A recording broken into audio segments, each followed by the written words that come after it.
자, 오늘 문화적독의 마지막 시간, 이 다음 주부터는 이제 성경의 지리에 대해서 지도를 놓고 공부할 겁니다. 자, 유대인들은 성지순례를 1년에 3번 합니다. 3번. 예배를 3번 드린다고, 1년에. 그러니까 사실 구약 성경에는 1년에 3번만 예배를 드리면 되는데, 지금 우리 매주 드리죠. 그것이 물론 나중에 유대인들은 이제 매주 드리는 걸 바뀌긴 했지만, 율법에는 6월절에 한 3, 4월달, 오순절에 6, 7월달, 그럼 초막절에 지금으로 말하면 한 10월, 11월달 3번 성전에 와서 하나님 앞에 제물을 바치고 또 그때 오면서 이제 11조 같은 것들, 그리고 천열매 같은 거 다 가져와가지고 그때 다 바칩니다. 했는데 저 중에서도 6월절에 보통 한 번 방문했습니다. 이게 예루살렘 주변에 가까이 사는 사람들은 3번 다 방문해야 됐고, 예루살렘에서 멀리 떨어진 갈릴리라든지 안 그러면 저 남쪽에 애들 멀리 떨어진 사람들은 6월절에 1년에 딱 한 번 와서 이렇게 예배 드리는 것이 일반적이어서 6월절이 가장 큰 명절이었습니다. 이스라엘은 6월절 올 때는 혼자 오지 않고 반드시 마을 사람들하고 같이 옵니다. 같이 왔다가 같이 갑니다. 지금은 우리가 여행을 혼자 다니지만은, 가족 다니지만은, 저 때는 같이 움직여야 오고 가는 그런 길에서 강도들이 그때는 하도 많아가지고 못 사는 사람들이 많으니까 혼자 다니면 여지없이 그냥 다 강도에게 피해를 입기 때문에 무리를 지어서 오는데 어떻게 지어서 왔냐면은 한가운데는 여자들하고 애들이 딱 섭니다. 그 다음 마을 주민들 가운데 힘센 건장한 남자들이 제일 앞에 서고 또 제일 뒤에 어른들이 서고 앞뒤로는 어른들이 서고 가운데는 애들하고 여자들이 서서 그래가지고 하루 종일 갑니다. 가서 이제 그날 저녁에 이제 짐을 풀고 이제 잠을 잘 때 천막을 치고 이제 임시 천막을 치고 잠을 자려고 할 때 가족들끼리 서로 이렇게 모여서 그렇게 또 하룻밤을 보내고 그 다음날 되면 또 이동하고 마을 단위로 그렇게 이동을 했다 하는 겁니다. 하루 종일 갔는데 예수님이 같이 있는지 없는지도 모르고 하루 길을 가다가 그날 저녁에 보니까 없는 걸 발견했다. 어떻게 부모가 애가 없어졌는데 하루 종일 모를 수 있나? 그런 생각이 들 수 있잖아요. 마태복음에 보면 예수님 12살 때 있었던 일이잖아요. 이래서 그런 겁니다. 남편 요셉은 저 앞 아니면 뒤에 있을 것이고 한가운데는 예수님 12살 예수님하고 그다음에 마리아가 있었을 것이다 라고 보는 거죠. 자, 그래서 이제 아이들끼리 모여서 가고, 여인들은 여인들끼리 모여서 가고, 그렇게 갔기 때문에 서로서로 잘 섞여서 가겠지라고 생각을 다 했을 것입니다. 이렇게 가면서, 성지순례를 가면서 부르던 찬양이 시편 120편부터 134편까지 14편의 성경이 성지순례 때 부르는 찬양입니다. 출발할 때부터 시작해가지고, 출발할 때부터, 그 다음에 여리고성에서 예루살렘을 향하여 올라가면서 성을 바라보면서 또 저 밑으로 이제 예루살렘 성지가 딱 내려다 보일 때 성 안으로 들어오면서 그곳에 머물면서 나중에 떠나가면서 그 순서대로 그렇게 쭉 부르던 찬양이 120편에서 134편입니다. 저 부분을 볼 때는 우리가 저런 관점으로 시편을 읽어야 정확하게 이해가 된다 하는 겁니다. 저거는 그렇게 성지순례 때 부르던 찬양시였다 하는 거예요. 그냥 올 때, 이제, 6월절 같으면 이제 양을 가져와서 이제 잡아서 삶아 먹잖아요. 제물은, 원래 원칙은 고향에서 직접 가져와야 되는데, 그러다 보면은 병들거나 다칠 수가 있기 때문에 예루살렘에 와서 돈을 주고 사서 바쳤다. 그러다 보니까 거기서 그냥 온갖 병폐가 다 생겨나가지고 폭리하고 그냥 아주 비싸게 팔아먹는 그런 일들이 생긴 것이죠. 그 다음에, 성지순례가 오는 그때가 이제 6월절 명절인데, 명절에는 예루살렘 시내로 수많은 사람들이 오기 때문에 예루살렘에 사는 주민들은 반드시 자기 집에 자기들이 사는 최소한의 방을 제외하고 나머지 아랫방, 옆방, 윗방 전부 다 그냥 의무적으로 내놔야 돼요. 의무적으로.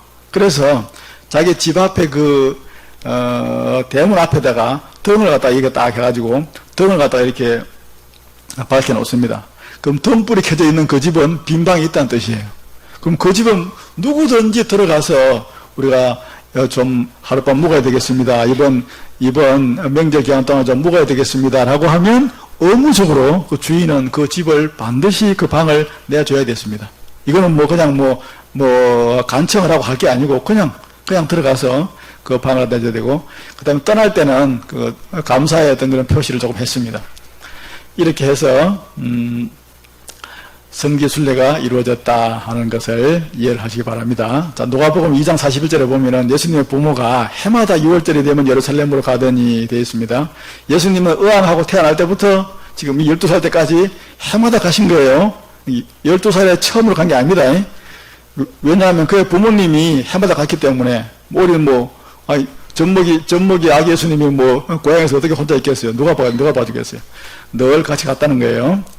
해마다 6월절이 되면 예루살렘으로 갔는데 12살 때 갔을 때 오다가 서로 길이 어긋나든지 그것으로 이제 예수님과 같이 안 가는 그 사건이 있었던 때가 12살 때였다는 것을 말하는 거지, 12살 때 처음 갔다는 게 아니에요.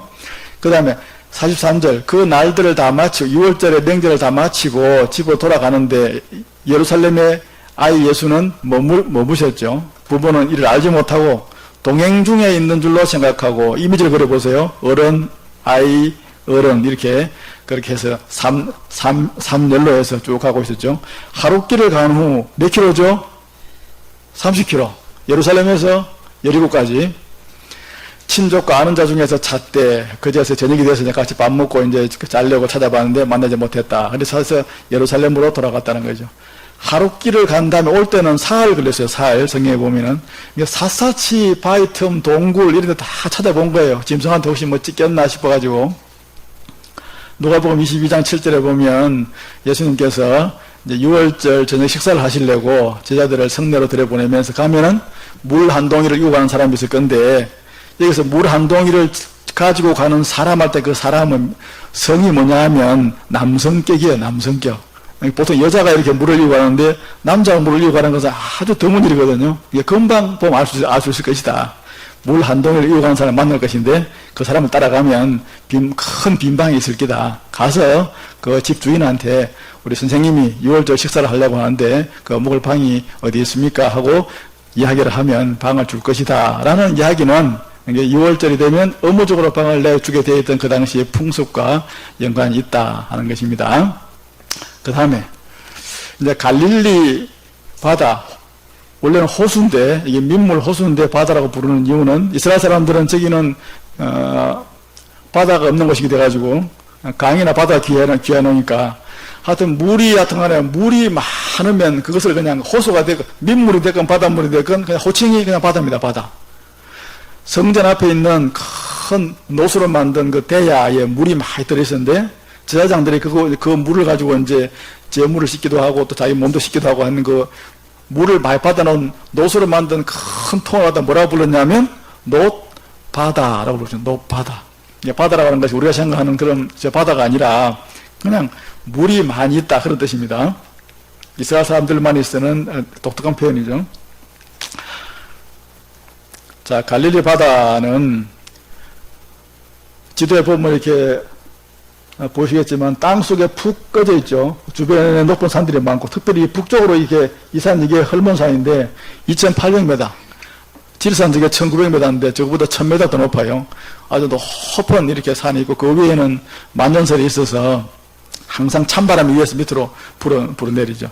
이게 땅 속으로 얼마나 내려갔냐 하면은 해발 마이너스 200m, 밑으로 200m를 내려가서 이 갈릴리 호수가 있습니다. 저 밑에 있는 사해바다는 마이너스 400m. 하여튼 이스라엘 땅을 하던 바다가 이 호수가 딱 저 밑에 있어요. 이 갈릴리 바다를 부르는 명칭은 모두 네 가지입니다. 갈릴리 지방에 있다라고 해서 갈릴리 바다. 그 다음에 요쯤 가면 그 디베랴라고 하는 저 마을이 하나 있는데, 티베리우스 황제를 기념해서 건설한 그 특별한 그 마을입니다. 그 마을, 그 디베랴라고 하는 그 마을 이름을 따서 디베랴 호수라고도 불렀고, 그 다음에 이 모양 자체가 하프하고 비슷해요. 하프. 그 하프가 이래가지고 요 볼로가 튀어나오고 내려가지고, 여기 이제 이렇게 선이 있어가지고 이렇게 떠들면 소리를 냈는데, 하프하고 비슷하다라고 해서 하프 긴네렛인데, 긴네렛 바다라고도 불렀고요. 그 다음에 이 호수가 아주 아름다워요.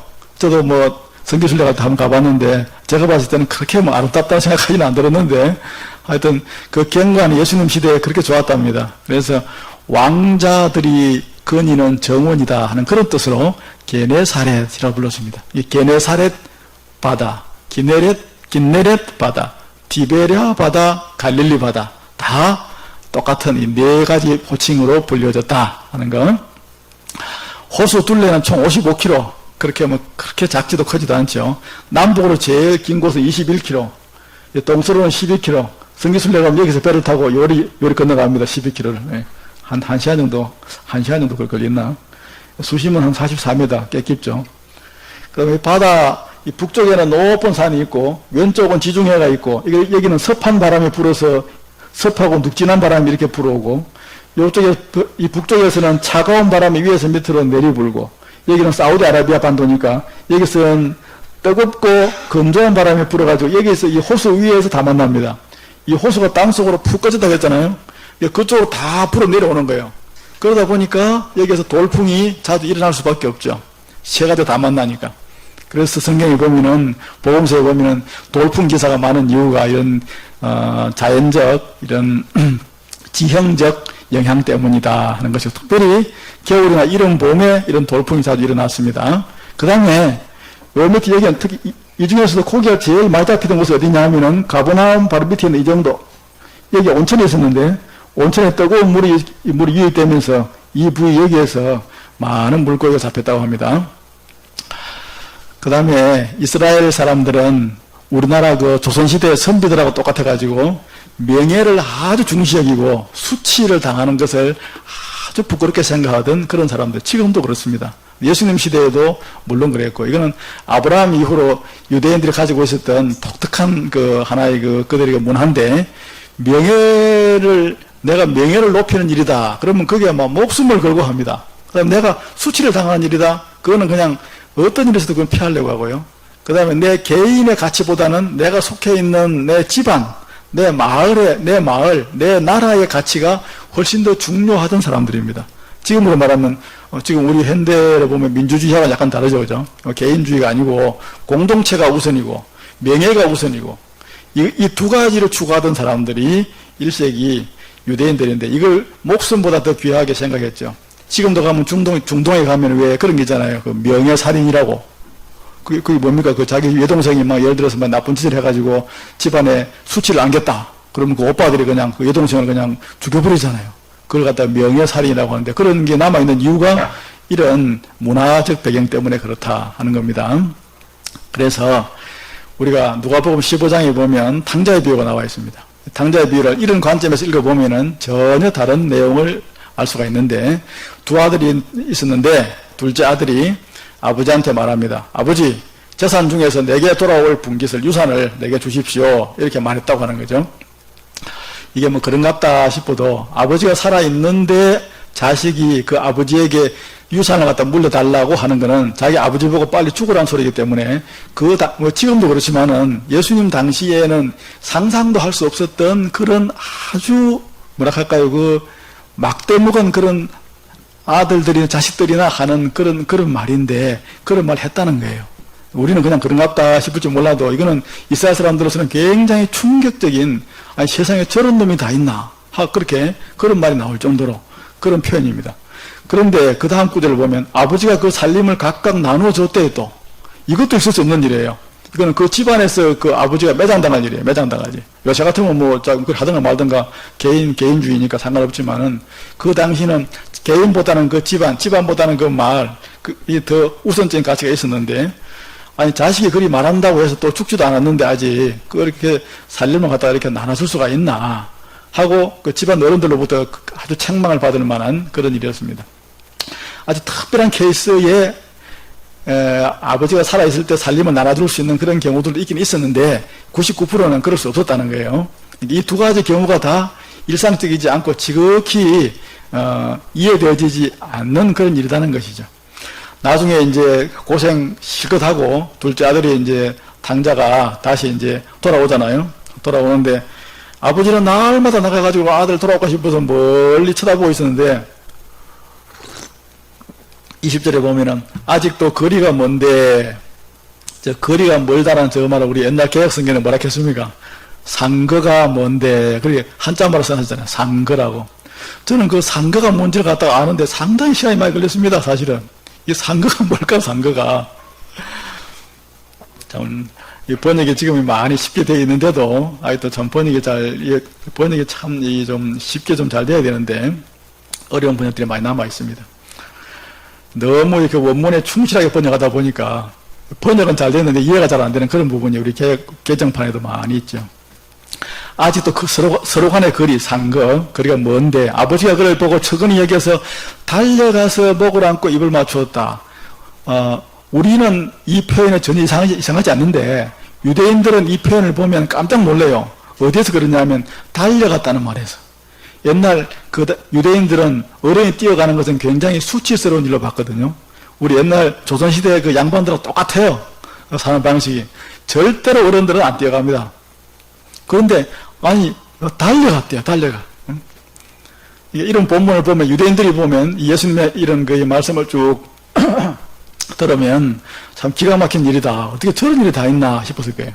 요한복음 4장에 보면, 수가성 그 사마리아 여인이 5명의 남편 있었던 그 여인한테 예수님이 복음 전한 장면이 나오는데, 물길을 봤을 때, 예수님께서 물을 좀 달라, 이렇게 하니까, 뭐, 당신들 유대인인데 왜 나한테 물 달라 합니까? 그래가지고 이제 쭉 이야기를 하다가 복음을 전하니까 여자가 그 너무 깜짝 놀래가지고는 이 사람이 진짜 선지자구나 생각하고는 물동이를 버려두고 동네로 들어가서 사람들한테 자기가 당한 이야기를 쭉 하니까 마을 사람들이 그 여자의 말을 듣고 나와가지고는 예수님께로 왔다 하는 내용이 기록되어 있죠. 우리는 이 여자를 갖다가 그 장기로 생각하잖아요. 5명의 남편을 둔 아주 그냥, 음행에 젖어 사는 그런 여인으로 보지만은, 그건 우리식 사고방식과 우리식 문화에서 그렇게 해석할 수 있는 거고, 저 당시에 저들의 문화적인 이런 명예와 수치 문화를 보면, 예루살렘 같은 큰 도시 말고, 작은 마을 안에는 절대로 장기가 그 마을 안에 같이 못 사는 시대가 저 시대입니다.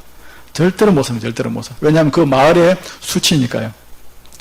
이게 작은 마을에 사마리아 그 지역의 수가성 같은 그런 지역 안에 이런 남편을 5명이나 이렇게 두고 사는 그런 이 어떤 그 음행에 젖어 사는 몸 파는 그런 여인이 같이 살았을 것이다. 절대로 있을 수 없는 일입니다. 이 여자는 그런 여자가 아니고 5명의 남편으로부터 그동안 차례차례 이렇게 버림받아 왔든지 안 그러면 5명의 남자로부터 이렇게 수원법에 따라서 그렇게 살아온, 한마디로 말하면 아주 기고한 그런 삶을 살았던 불쌍한 여인이라고 보는 것이 이 명예와 수치적 관점에서 본 해석입니다. 사마리아 이 수가성 여자에 대한 해석은 극과 극을 달리기 때문에 이런 부분들을 참고적으로 알아놓을 필요가 있습니다. 이 여인은 너무나 사는 게 힘들어서 도대체 내가 이 하나님이나 마지막으로 잘 섬겨 살아야 되겠는데 도대체 이 예배를 어디서 드려야 되느냐. 이 당시에는 사마리아 사람들은 따로 그리심산이라고 하는 곳에 따로 예배당이 따로 있었거든요. 우리가 만든 여기가 진짜냐, 저 남쪽에 있는 저 성전, 예루살렘에 있는 유대인들의 성전이 진짜냐, 예수님 당시 선지자면은 어디서 예배 드려야 하나님이 내 예배를 받아주겠습니까? 나는 그게 궁금합니다. 내 마지막 남은 소원은 이것밖에 없는데, 하나님밖에 없는데, 어떻게 할까요? 그걸 물어본 거예요, 그걸.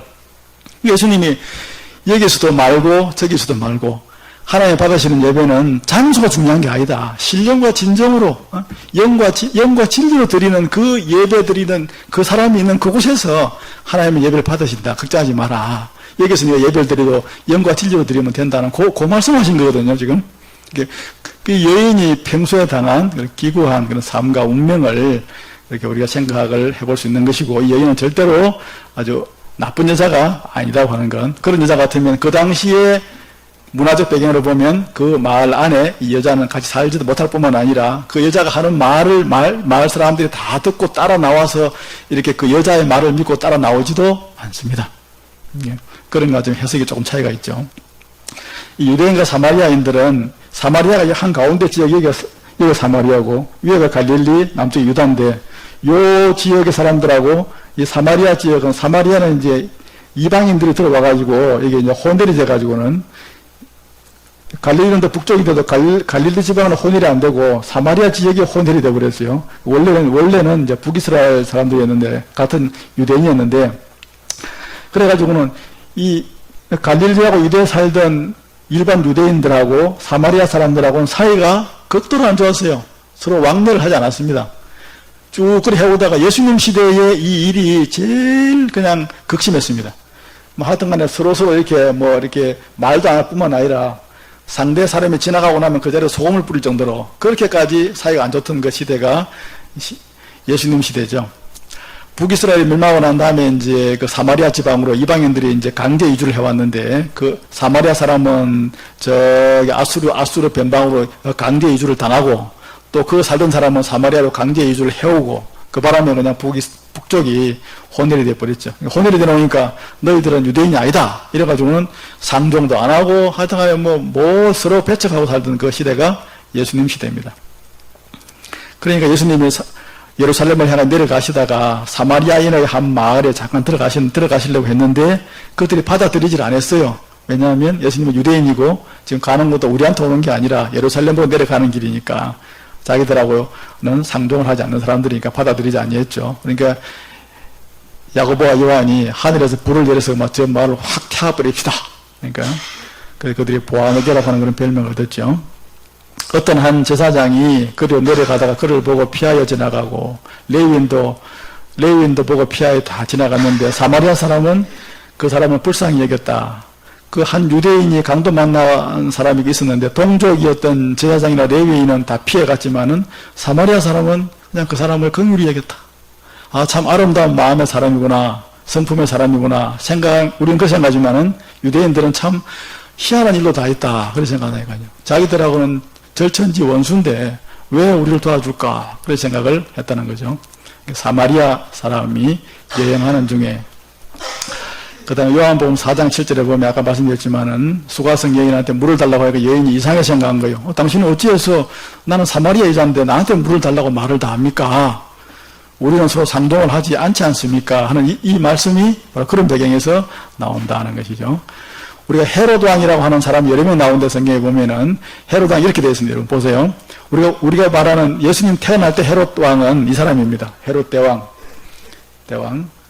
이 헤롯 대왕한테는 아내가 여러 명 있었고 그 중에서 아들들이 여러 명 있었는데 이 여러 명 아들 가운데 헤롯이 죽은 다음에 아켈라오, 안디바, 빌립이라고 하는 세 명의 아들이 헤롯이 다스리던 그 이스라엘 땅을 다 나눠 가졌어요. 여기는 아켈라오, 여기는 안디바, 여기는 빌립 이런 식으로. 그래가지고 이렇게 살다가 또 이제 시간이 지나가지고는 헤롯 아그리파 1세라고 하는 왕이 있었는데 이 아그리파 1세는 아리스토블루스라고 하는 이 사람의 아들이었고 아그리파 1세의 아들이 아그리파 2세인데 전부 다 성경에는 헤롯왕으로 나와요. 헤롯왕. 요 헤롯왕은 교회 시대 초기에 이제 그 야고보를 칼로 죽였던 그 헤롯이고 요 헤롯은 나중에 이제 교회 시대 말기에 사도 바울이 가이사랴에 구금되어 있을 때 찾아왔던 그 베스도 총독의 인사로 왔던 그 헤롯왕입니다. 이렇게 이 헤롯왕은 보면 이 헤롯 대왕의 손주죠, 정손주죠. 그러니까 이렇게 4대에 걸쳐서 이렇게 쭉 이렇게 가계가 이루어져 있다 하는 것이죠.